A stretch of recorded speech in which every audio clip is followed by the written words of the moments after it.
Mabuti at nahanap ko nga ito sa TikTok guys dahil nahihirapan nga ako sa ibang damit ko dahil kung saan nilang bumubuka lalo na sa bandang dibdib. At hindi ko na nga siya pinatagal guys at nag-order na nga talaga ako. Mabuti at hindi siya gaano kamahal kaya hindi talaga ako nagdalawang isip kasi kailangan ko talaga siyang gamitin. At ito na nga at sinusubukan ko nga siya kung paano ko nga siya gamitin dahil nahihirapan ko nga ako kung paano siya gamitin. Nakailang beses din akong nag-try.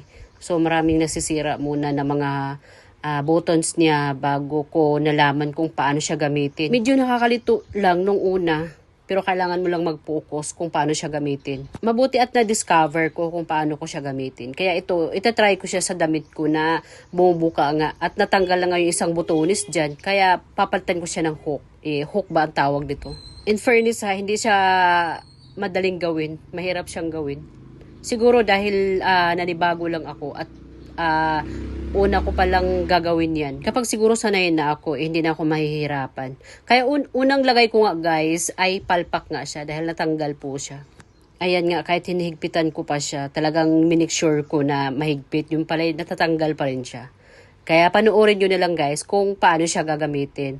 At sa mga mamis na kailangan yan, pwede nyo gamitin sa mga damit ng bata, sa mga blouse nyo na laging bumubuka o kaya sa mga palda. At pwede rin siyang gamitin sa mga bag guys na magsilbing lock sa bag nyo. At kung gusto nyo yan guys, ilalagay ko siya sa aking yellow basket.